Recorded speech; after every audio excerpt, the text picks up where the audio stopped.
a imensa territorialidade da Rússia. É visível, esse seu topos, não é? Se falássemos em cultura estratégica, diríamos o topos da cultura estratégica russa é um topos terrestre, não tem expressão marítima. E o que é que diferencia a Rússia, que não consegue ultrapassar, das potências europeias que também foram impérios ultramarinos, exatamente ultramarinos? É que há a seguinte questão. Quando os impérios ultramarinos perdem o espaço de ocupação, perdem as suas colónias, voltam ao território matricial. Isto é, há uma descontinuidade geográfica, há até uma descontinuidade de concepção do mundo, não é? E voltam ao seu espaço matricial. Agora a pergunta que eu faço é, e qual é o espaço matricial da Rússia? A Rússia volta para onde?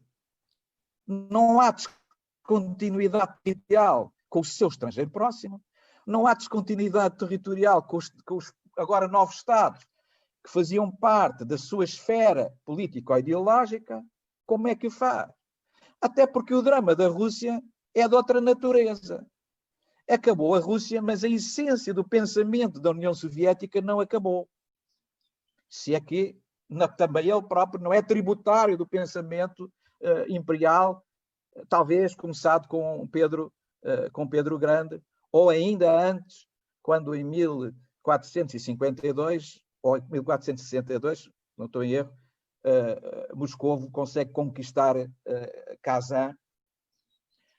Mas estava eu a dizer que há aqui um problema que não é fácil de resolver, que é da continuidade-descontinuidade territorial.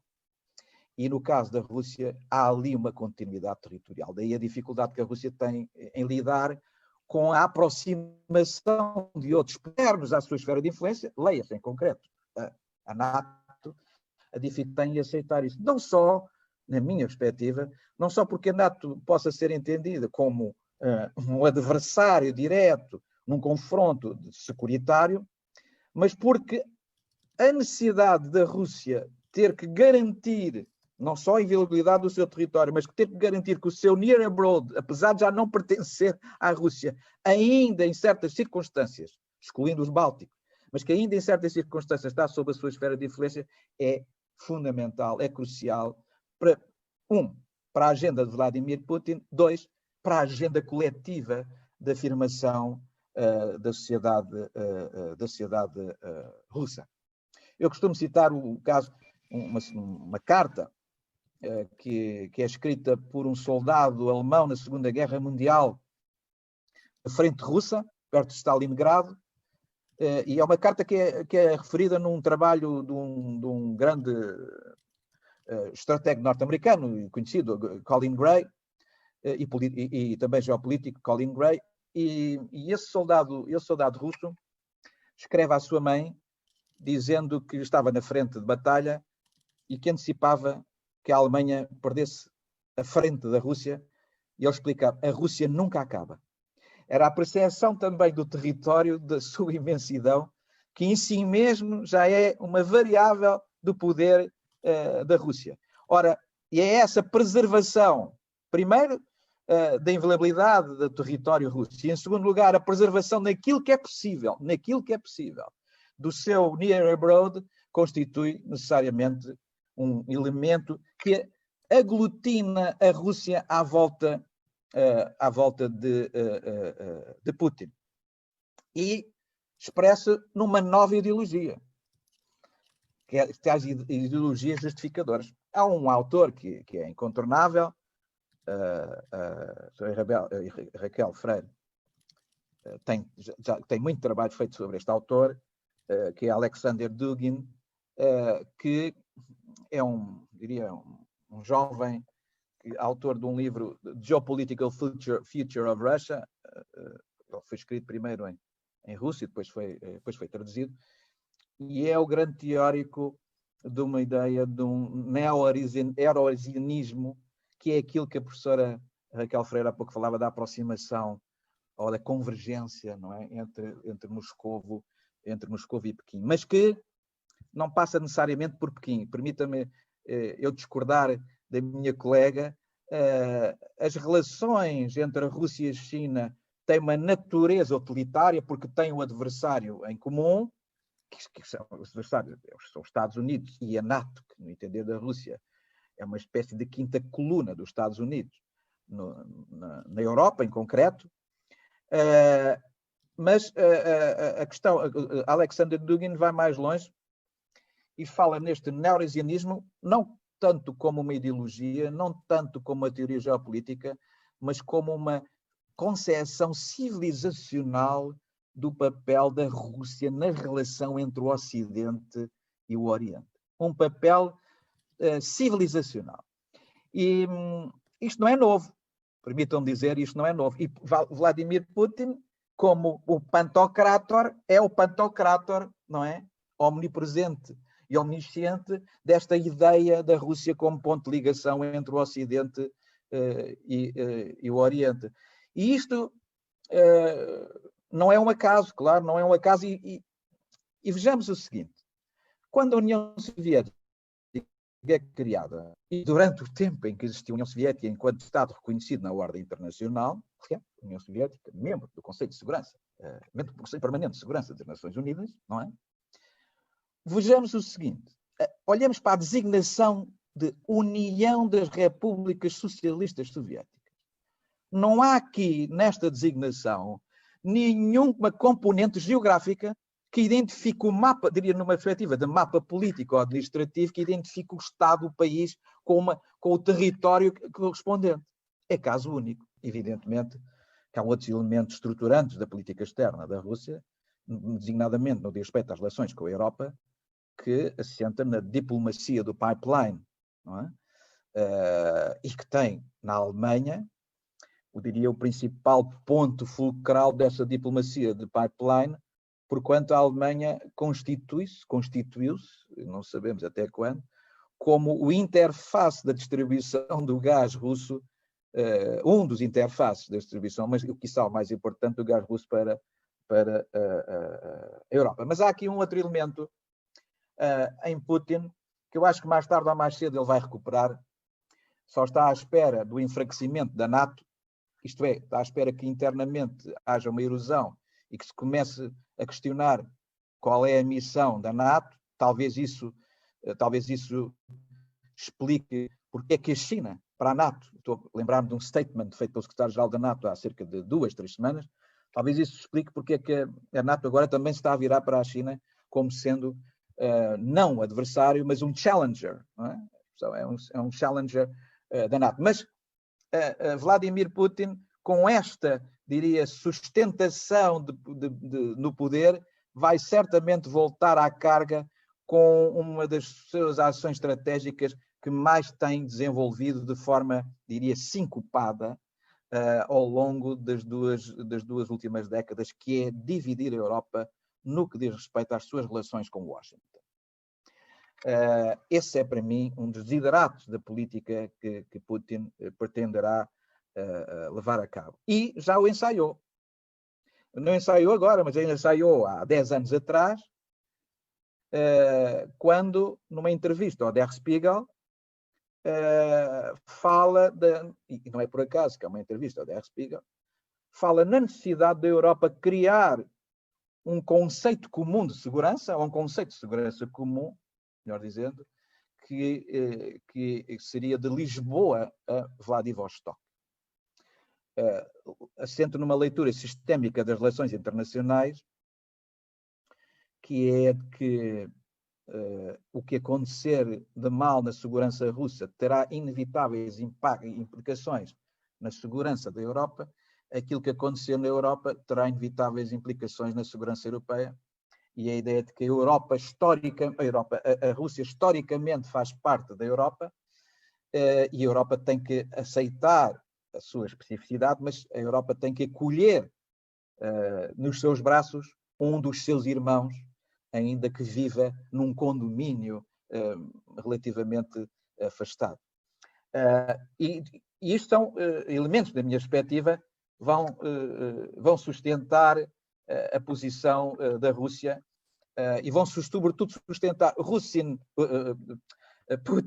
Putin mobiliza, dinamiza um ideal russo de uma grande nação, ferida por ter perdido parte do seu território, e a nação russa alavanca, justifica, legitima a atuação de Putin, porque ele é, de facto, o grande representante da defesa intransigente dos interesses da Rússia. Eu vou terminar lembrando uma frase do czar, o imperador Alexander III, que está numa placa na Academia Militar em Moscovo, e frase essa que Putin, há uns anos atrás, assumiu como sendo um dos seus lemas. É por isso é que eu me lembro dessa frase.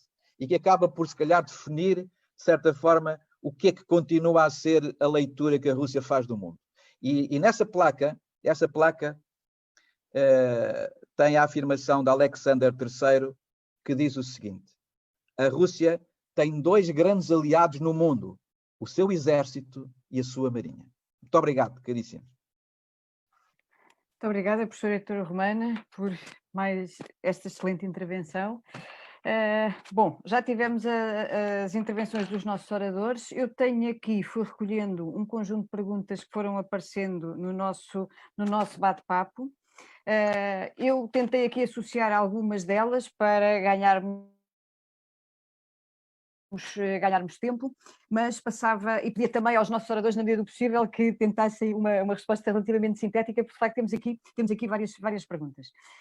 A primeira: em que medida o ressurgimento da Rússia e a ascensão económica da China, constituindo uma profunda mudança de paradigma, levará a uma inevitável ordem mundial? E qual poderá ser o papel da União Europeia neste novo cenário, partindo de uma lógica de cooperação? Agregando a esta pergunta, juntaria outra, que era: perante o crescente reforço das autocracias e democracias iliberais em curso nas grandes potências, qual o destino das democracias liberais? Raquel, seguindo a ordem, passava-lhe a palavra.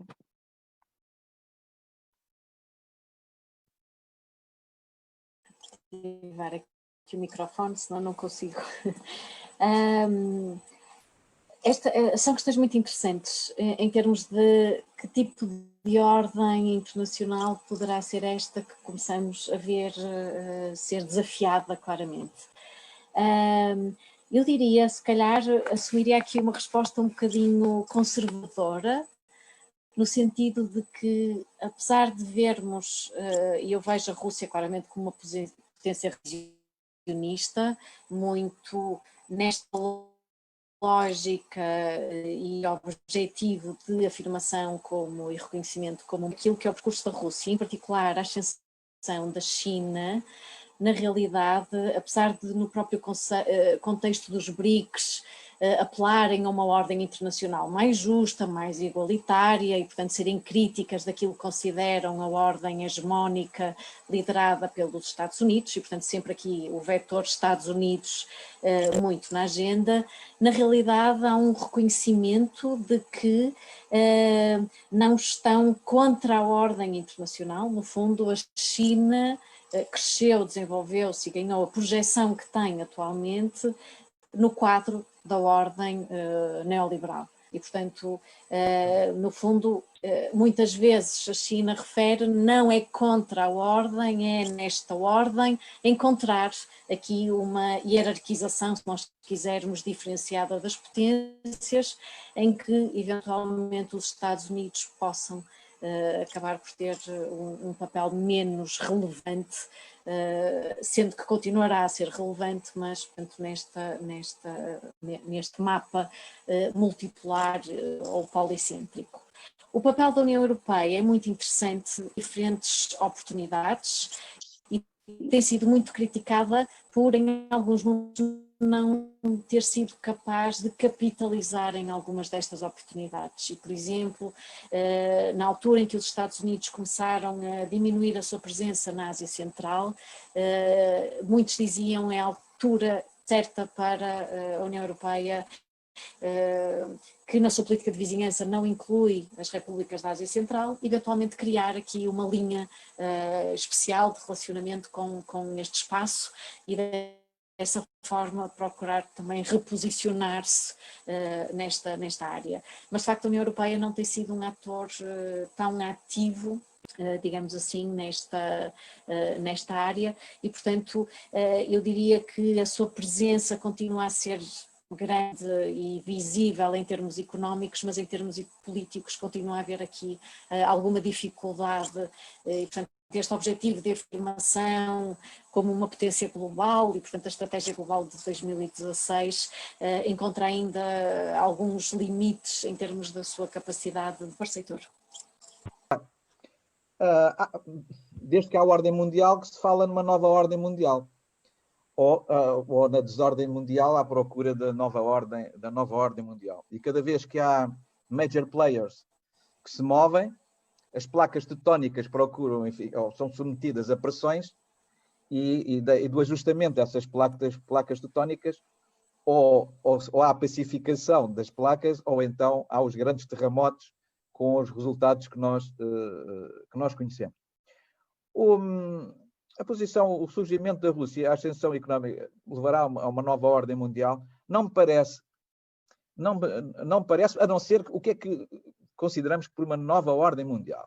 Uma alteração na hierarquia dos poderes, uma modificação na metodologia que utilizamos para definir o que são esses poderes. Eu acho que, no essencial, malgré tout, e depois dos efeitos que estão sendo sentidos a toda a hora da pandemia, a relação de forças mantém-se, para já. O que há em relação à Rússia e à China, um novo que não é novo, hoje é novo de há uma década, mas que é evidente que as circunstâncias do presente, se calhar, talvez se tornam mais evidentes. Há uma posição da China e da Rússia nessa ordem mundial que não obedece ao modelo clássico de hierarquização dos Estados.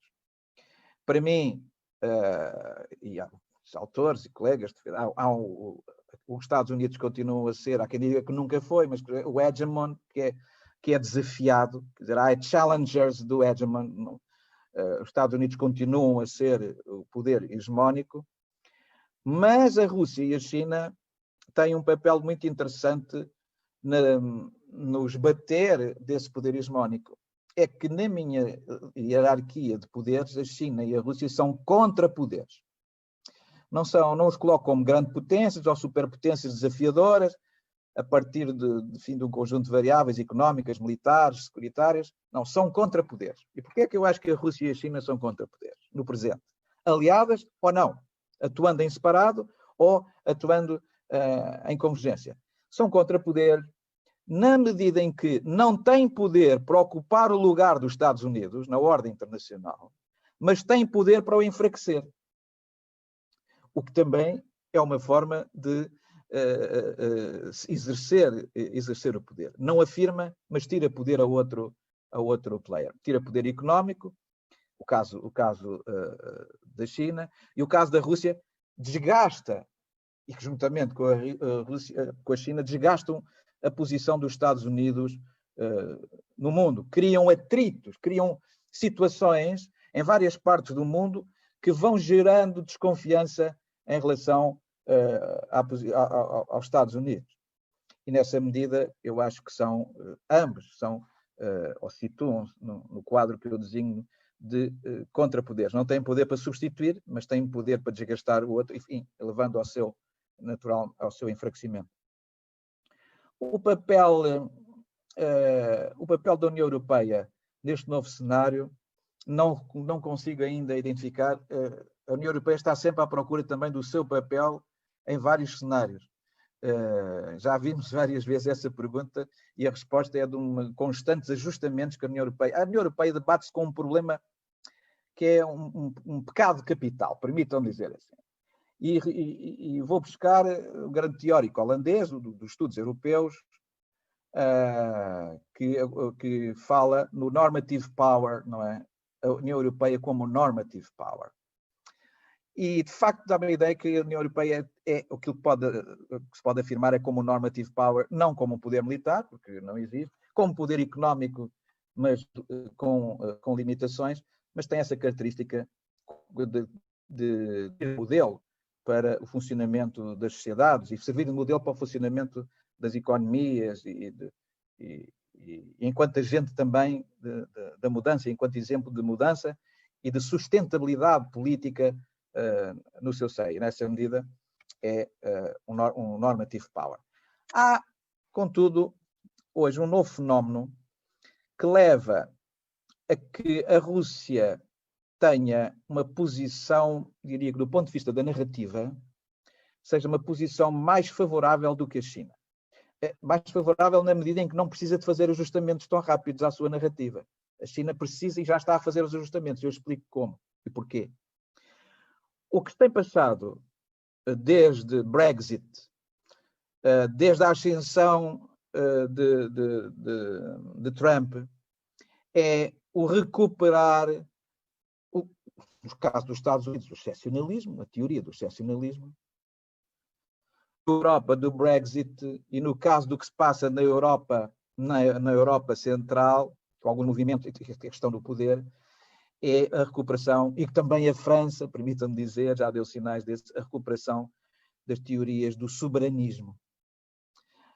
O soberanismo é a ideologia destes tempos. É a justificação para os Estados atuarem de forma que ponham em primeiro lugar os interesses até da sua sobrevivência e, em segundo lugar, as alianças e o quadro da sua inserção mais alargado, como é o caso dos Estados da União Europeia. Será curioso, aquilo que eu vou dizer não tem piada, mas não nos deve fazer rir, nem ironizar, mas será curioso observar, ou seria curioso observar, num cenário de prolongamento do tempo desta pandemia, e vamos supor com forte incidência na Europa, vamos imaginar um cenário em que a pandemia se mantém, acelera-se, os seus efeitos agudos tornam-se piores, e de repente há estoques produzidos por um dos países da União Europeia, estoques para uma vacina ou para um tratamento rápido de contenção do vírus. Veríamos onde é que estava a União Europeia, certamente, e se calhar iríamos descobrir a essência do soberanismo e a essência da afirmação dos interesses estratégicos nacionais vis-à-vis a ideia de uma superação, por exemplo, de uma ameaça, uma superação coletiva dessa ameaça. Por isso temos soberanismo. E na Europa, sinais de soberanismo. Estados Unidos, soberanismo. Rússia, soberanismo. Então e a China? Bem, a China tem que ir a correr já também comprar o seu package de soberanismo. Porquê? E já está a fazê-lo. E porquê é que a Rússia tem que ir já mudar a agulha para o soberanismo? Porque até agora, e durante cerca de uma década, tornou-se numa coisa extraordinária que era impensável o discurso geopolítico da China contemplar o multilateralismo como um dos vetores da sua afirmação no mundo.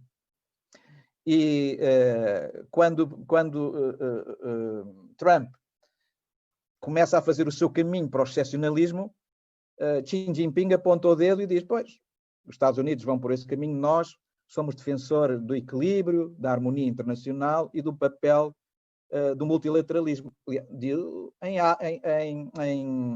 Cimeira de Davos e em outras cimeiras, tem defendendo o multilateralismo como a resposta e como uma resposta necessária ao desenvolvimento equilibrado das relações internacionais. Esse multilateralismo dá agora sinais de alguma fraqueza.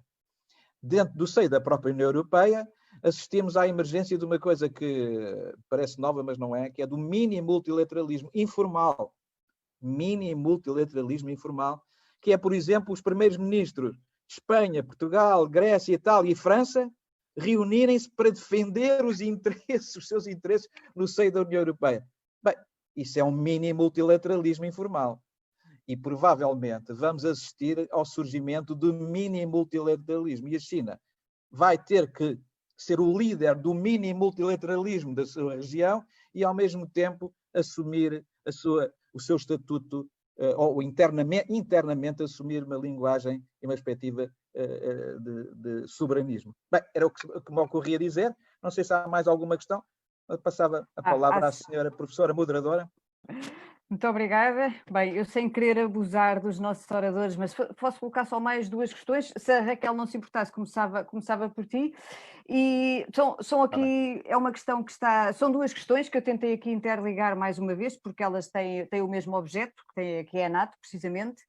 E, portanto, a pergunta que é aqui colocada é como é que os oradores veem as declarações do Sr. Macron numa entrevista ao Economist em novembro de 2019, em que ele declarava basicamente que a NATO estaria numa espécie de morte cerebral, não é? Face à preocupação da Alemanha em desvalorizá-las no quadro das relações NATO-Rússia, e depois aqui associada também, uma vez que continuamos na senda da NATO, face às novas oportunidades que foram criadas no Ártico, nomeadamente a nível da exploração de recursos, e que podem reforçar a posição estratégica e económica da Rússia. Que postura poderemos esperar da Rússia perante os avanços da NATO na região, em concreto no âmbito da nova agenda NATO 2030? Heitor, então começaria por ti. Ok, muito obrigado. Bem, já que temos aqui duas questões que estão interligadas. A posição da NATO, peço desculpa, a posição da Alemanha nas relações com a Rússia e da Rússia em relação à Alemanha são, na minha perspectiva, e agora falo de alguém que observou no terreno, foram para mim uma enorme surpresa quando cheguei a Moscovo e comecei a perceber-me do que era a dinâmica económica, por exemplo, e a dinâmica política das relações entre a Rússia e a Alemanha, contrariaram a tudo aquilo uma ideia que eu tinha de uma eterna desconfiança entre estes dois grandes poderes. Bem, a desconfiança, a história também já o provou, mas o que é facto é que há por parte da inteligência russa, por parte da elite intelectual, académica e científica russa, há um enorme fascínio pela Alemanha, porque é preciso perceber muito daquilo que foi a ascensão científica, intelectual, artística da Rússia, fez-se a partir de França. Catarina vai buscar grandes filósofos franceses, mas depois a Alemanha tem uma enorme influência intelectual, filosófica na Rússia. E houve sempre ali uma relação, não vou dizer ódio-amor, não é disso que se trata, mas de percepção do papel de cada um num quadro regional. O que se passou na Segunda Guerra Mundial, no início, demonstra à sociedade esse tipo de relacionamento aparentemente ambíguo. Na minha perspectiva, a Alemanha tem a seguinte percepção da sua relação com a Rússia. A Alemanha só poderá continuar a alavancar o seu peso no seio da União Europeia se, para além da sua qualidade enquanto membro da União Europeia, tiver a possibilidade de ser ela o pivô das relações com a Rússia, como o vizinho próximo de uma política de vizinhança que a União Europeia queira resolver. Isto é, a Alemanha coloca-se como o único interlocutor capaz de discutir com a Rússia as relações entre a Rússia e a União Europeia. E isto cria um certo desconforto e alguma desconfiança. E, mais uma vez, o caso da NATO, essa desconfiança vem desde daquela entrevista que Putin, na minha perspectiva, que Putin deu, e de como a Rússia tem insistido numa política comum de segurança. O fantasma de uma aproximação perigosa entre a Alemanha e a Rússia, julgo eu que é um fantasma que paira nas noites da NATO, muitas vezes. Não sei até que ponto é que estamos perante uma manobra de ambiguidade da Alemanha em relação à Rússia, mas não nos podemos esquecer que, por exemplo, o Nord Stream, voltamos ao pipeline diplomacy, o Nord Stream é um conjunto de pipelines que atravessam o Báltico e vão também pela Ucrânia e chegam à Alemanha. Não sei neste momento, mas até há uns anos atrás, até há um ano atrás, 2 anos atrás, o presidente da companhia responsável pelo upstream e downstream do gás, na ligação, da ligação da Gazprom à Alemanha, era o antigo chanceler Schröder. Bem, e diz então, neste momento não sei, muito sinceramente não sei se ele ainda está, se exerce essa posição, mas exerceu até há relativamente pouco tempo. E se outros exemplos não existissem, este exemplo penso que seria suficiente para percebermos a articulação, não é? E a ligação não orgânica, mas uma ligação funcional entre a Rússia e a Alemanha, e a Alemanha e a Rússia. Eu termino com uma imagem que não me esqueço. Uns dias, a ver se fui a Ekaterimburgo, fui participar numa reunião em Ekaterimburgo, que é, como sabe, a capital separa a Rússia europeia da Rússia asiática.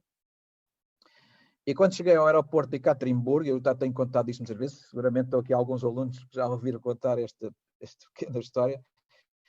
Por momentos pensei que estava a pôr Frankfurt ou Munique, porque o número de aviões da Lufthansa que estavam parqueados no aeroporto de Ekaterimburgo, seguramente o mesmo número de aviões que estavam parqueados em Frankfurt ou em Munique. E isto para mim foi significativo das relações, por exemplo, no plano económico, das relações, fortíssimas relações que existem entre a Rússia e a Alemanha, e também, não quero ir por aí, porque são caminhos mais complicados, e a transferência de conhecimento que existe entre os dois Estados, tecnológico. É muito interessante. Eu julgo que a Alemanha quer preservar uma posição muito peculiar nas relações com a Rússia. Quanto à questão do Ártico, bem, está aqui a professora. Eu não me atrevo a falar sobre o Ártico a partir do momento em que sei que está aqui a minha colega Sandra Balão. Ela é que deve fazer a pergunta ou responder ao mesmo tempo. É mais uma variável a ter em conta no jogo dos interesses e no jogo, neste caso, fundamento geoeconómico entre os Estados Unidos. A China, que surge agora também a reclamar o seu acesso ao Ártico, mas a Rússia, inevitavelmente, não perdendo nenhuma oportunidade para afirmar o seu soberanismo. E vou mesmo terminar, porque este complexo de soberanismo da Rússia, além de razões de ordem histórica, de razões de política interna, também se prende com o facto de a Rússia, que militarmente foi uma superpotência, hoje é bastante limitada.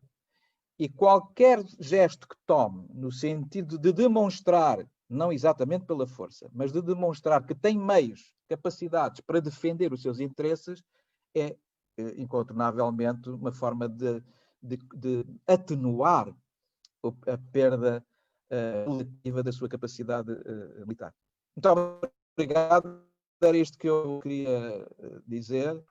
Muito obrigado por me terem ouvido, mas eu vou mesmo ter que sair e espero participar noutros webinars. Quero cumprimentar todos os que estão presentes, praticamente estão todos aqui, eu conheço. Permitam só uma referência muito particular ao amigo Rui Paiva, acho que ele ainda está aí. O Rui Paiva já não o vejo há muito tempo, os outros são colegas do dia-a-dia. E muito obrigado. Um cumprimento muito particular à Raquel Freire, é sempre um gosto estar com ela. À Carla Costa, agradecendo o convite, ao Canas Mendes. E até breve. Bom resto de tarde. Obrigado. Obrigado. Obrigado. Foi um gosto. Heitor, muito Não, obrigada. foi um prazer para mim. Muito obrigada mais uma vez pela disponibilidade, e eu passava para a Raquel também. E complementava que o Heitor colocou em cima da mesa um pouco, é que ele marava com uma ou duas reflexões em relação à Espanha e a sua relação com a Rússia, e sabemos que a nível energético, como o Heitor sublinhou, a questão dos gasodutos do Nord Stream 1 e agora da construção, que dividiram muito os Estados europeus, porque na realidade tratam-se de gasodutos que ligam diretamente o território alemão ao território russo. E, portanto, vão pelo Mar Báltico, Mar do Norte, e portanto há uma ligação direta em termos do fornecimento de energia. E isto complicou-se sempre as negociações e de uma posição também comum em relação à Rússia. Coloca a Alemanha numa posição privilegiada, se quisermos, como dizia o Heitor, na sua interlocução com a Rússia, mas que causa algumas fricções dentro do próprio bloco em termos das suas questões energéticas face à Rússia.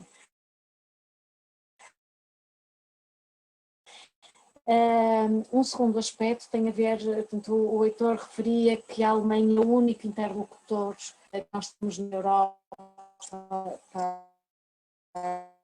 para a Rússia, e é aqui que eu discordo, porque a França de Macron tem estado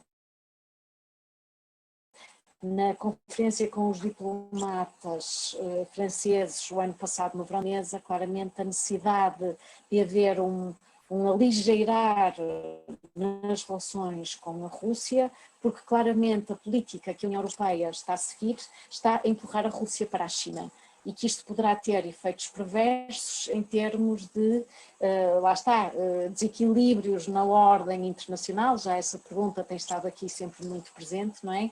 E que ao empurrarmos a Rússia para a China poderemos estar a desequilibrar a geopolítica de forma desfavorável à própria União Europeia. E, portanto, o que o presidente Macron, no fundo, argumenta e tem vindo a salientar é que a Rússia é um grande vizinho e um parceiro importante para a União Europeia, também nestas lógicas de contrapoder, se quisermos fazer a leitura nesta lógica mais geopolítica, não é? E, portanto, de contrapoder à própria China, e é esta emergência da China muito clara, não é? Com este mega projeto da Belt and Road Initiative, etc. E que ia ter um papel, da França a ter um papel que me parece muito com a Rússia. Em relação ao ar socialista como a que temos na audiência, também não me vou alongar muito, só sublinhar que é interessante a forma como a Rússia fala do Mar Russo, como a China fala de que é um Near Arctic State, ou seja, nem sei traduzir isto muito bem, é um estado próximo do Ártico, e portanto a forma como se posiciona, e o facto de haver já vários projetos que a Rússia e a China estão a desenvolver em conjunto no quadro da faixa, do projeto da faixa e rota. E portanto fala-se de uma rota da seda polar, ou a Ice Silk Road,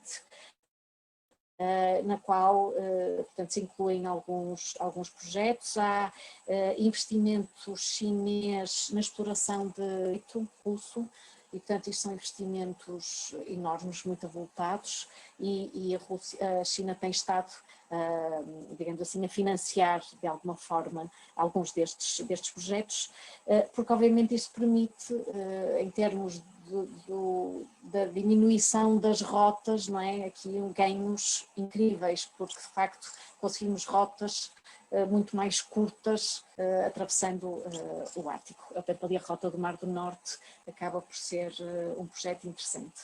Agora, é interessante também perceber o receio que a Rússia tem de se tornar demasiado dependente da China e, portanto, por um lado, beneficia destes investimentos e destes projetos conjuntos, mas, por outro lado, a Rússia tem estado num jogo difícil de equilíbrios de até onde deve avançar nesta cooperação e onde é que deve, de alguma forma, restringi-la de forma a salvaguardar-se também neste quadro geopolítico mais global.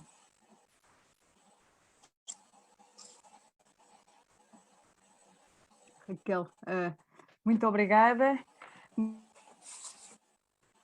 Bem, e Eu gostaria de dizer, nós temos ainda outras questões, mas infelizmente, dado o adiantado da hora, ou melhor, felizmente, dado o vosso entusiasmo, não é? A vossa participação, não temos a oportunidade de as responder.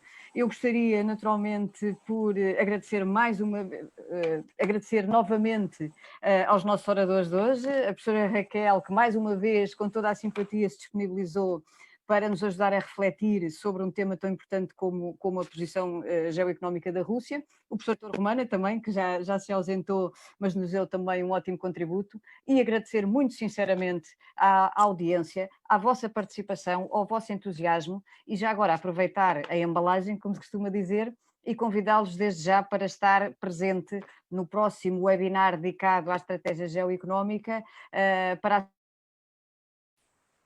a semana, no dia 9 de julho, vamos para a Turquia. Contamos convosco. Mais uma vez, muito obrigada a todos e uma boa semana. Carla e Nuno, muito obrigada mais uma vez. Eu também ao Instituto Oriente pelo convite. Foi um gosto participar. Muito obrigada. Obrigada a todos. Obrigada.